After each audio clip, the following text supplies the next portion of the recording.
आप सभी को राधे राधे। जैसे कृष्ण साल 1971 में भारत और बांग्लादेश के बीच एक अटूट रिश्ता बन गया था। एक ऐसा रिश्ता जो शेयर्ड हिस्ट्री, कल्चर और सेक्रीफाइस पर बेस्ड था। लेकिन आज ये रिश्ता तनाव में है, क्योंकि माइनॉरिटी पर बढ़ते हमलों से लेकर डिप्लोमेटिक रिफ्ट तक भारत बांग्लादेश रिलेशनशिप बद से बदतर हो गया है। जैसे कि दुनिया देख रही है, बांग्लादेश में हिंदुओं के खिलाफ वायलेंस बढ़ गई है, फैमिलीज डिस्प्लेस्ड हो गए हैं, मंदिरों को तोड़ा गया है, जिससे माइनॉरिटीज डर में जी रहे हैं।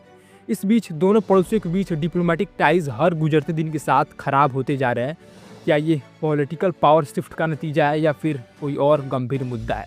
क्योंकि शेख हसीना के रेजिग्नेशन के बाद ही बांग्लादेश एक अनजान एरिया में एंटर कर रहा है, क्योंकि दशकों तक इनके लीडरशिप ने भारत के साथ एक स्थिरता का आभास सुनिश्चित किया है। लेकिन अब वहाँ एक्सट्रीमिस्ट फोर्स अपनी पकड़ स्ट्रॉन्ग कर रही है, जिससे भारत के सामने सवाल खड़ा हो गया है कि क्या बांग्लादेश अब भी एक भरोसेमंद पड़ोसी है? वहाँ हिंदू माइनॉरिटी को ही क्यों नुकसान उठाना पड़ रहा है? और सबसे इम्पॉर्टेंट बात, भारत बांग्लादेश फ्यूचर रिलेशंस के लिए इसका क्या मतलब है? आइए इन सारी चीज़ों को गहराई से समझते हैं। देखिए, जब से बांग्लादेश के former prime minister Sheikh Hasina ने रेजिग्नेशन दिया है, तब से बांग्लादेश और भारत के बीच का रिलेशन बद से बदतर हो गया है और वहाँ के माइनॉरिटीज़ पर अटैक बढ़ता गया है, जिससे शेख हसीना की रेजिग्नेशन से पूरे साउथ एशिया में हलचल मच गई है। क्योंकि शेख हसीना ने 5 अगस्त को रिजाइन दिया और कई वीक्स तक चले स्टूडेंट प्रोटेस्ट के बाद देश को छोड़कर भाग गई।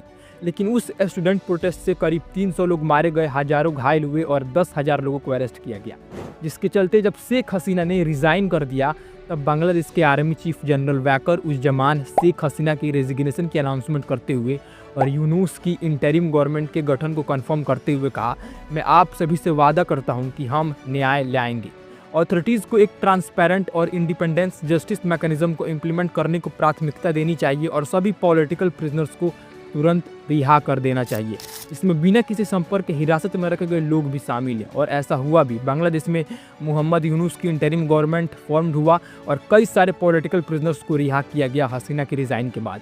साथ ही बांग्लादेश के चीफ जनरल वैकर ने यह भी कहा कि इंटरिम गवर्नमेंट को हाल के स्टूडेंट प्रोटेस्ट और इससे पहले शेख हसीना गवर्नमेंट के वर्षों के दौरान सीरियस एब्यूज़ की इंडिपेंडेंट इंक्वायरी करने के लिए यूएस के सपोर्ट को एक्सेप्ट करना चाहिए, जिससे मोहम्मद यूनुस ने यूएस का सपोर्ट हासिल किया भी। क्योंकि कई सारे लोगों का कहना था कि बांग्लादेश में जो तख्ता पलट हुआ है उसमें यूएस का हाथ है। अरे लोगों को तो छोड़ ही दो, ये बात खुद शेख हसीना ने कही थी और आरोप लगाया कि बे ऑफ बंगाल में स्थित बांग्लादेश के strategic location Saint Martin island पर अमेरिकी एयरबेस बनाने की परमिशन ना देने के कारण अमेरिका ने उन्हें सत्ता से हटाने की साजिश रची है। साथ ही हसीना ने यह भी कहा कि इस इनकार के कारण उनके देश के मामले में फॉरेन इंटरफेरेंस हुआ है, खासतौर पर एंटी कोटा स्टूडेंट प्रोटेस्ट के रूप में, जिसका इस्तेमाल इन्होंने आरोप लगाया कि उनके गवर्नमेंट को डीस्टेबलाइज करने के लिए किया गया है। लेकिन यूएस ने इससे साफ मना कर दिया कि उसका कोई हाथ नहीं है बांग्लादेश के तख्ता पलट में।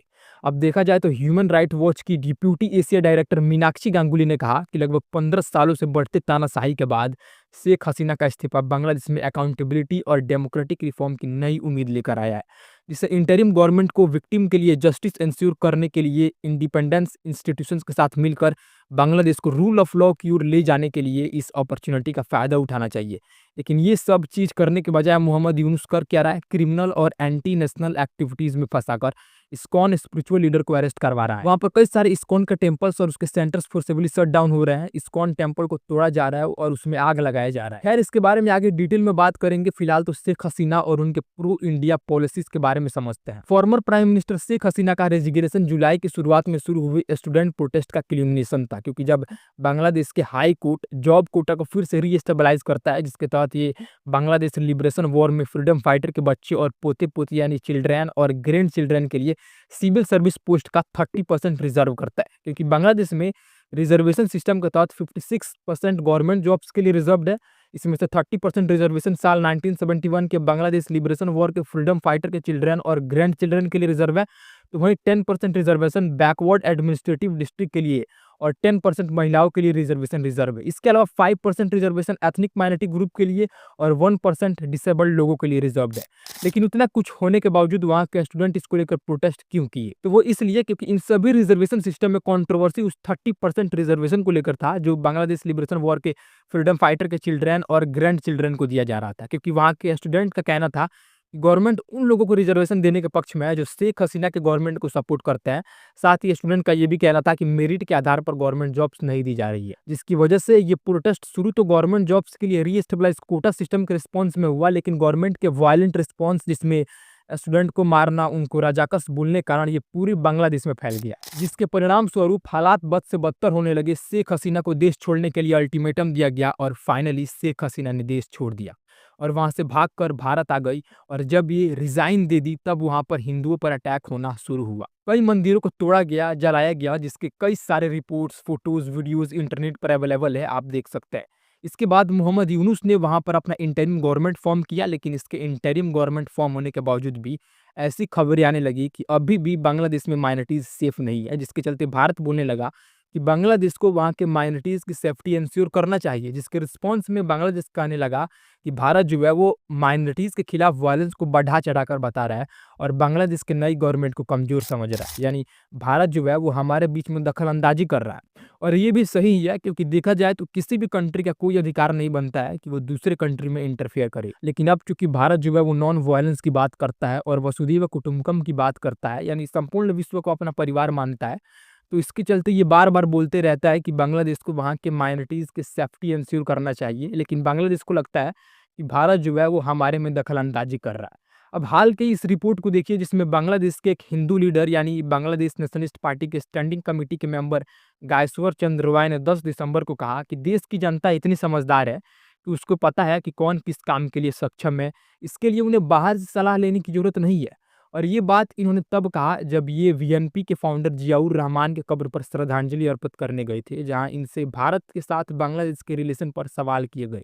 इन सवालों के जवाब में इन्होंने भारत पर बांग्लादेश के आंतरिक मामलों में हस्तक्षेप का आरोप लगाते हुए कहा कि किसी भी स्वतंत्र देश के लिए उसके घरेलू मामलों में किसी दूसरे देश की दखल अंदाजी करना वहां के लोगों को अच्छा नहीं लगता है। साथ ही इन्होंने ये भी कहा कि बांग्लादेश एक आज़ाद देश है और यहाँ के लोगों के पास इतनी समझ है कि वो फैसला ले सके कि कौन क्या जिम्मेदारी संभाल सकता है। इसके लिए बाहर से सलाह लेने की जरूरत नहीं है। इतना ही नहीं, गायस्वर ने ये भी कहा कि भारत हमारा पड़ोसी देश है और अगर हमारे दोस्ती हितों और सम्मानों पर बेस्ड होगा तो ये दोनों के लिए बेनिफिशियल होगा और फ्यूचर भी पॉजिटिव होगा। यानी इन्होंने आरोप लगाया कि बांग्लादेश के मामले में भारत दखल अंदाजी करता रहा है। मतलब अब नौबत ऐसी आ गई है कि अब बांग्लादेश हमें सिखा रहा है कि हमें क्या करना चाहिए क्या नहीं, क्योंकि माइनॉरिटीज की सेफ्टी इंश्योर कराते कराते भारत और बांग्लादेश के रिलेशंस काफ़ी खराब हो चुके हैं।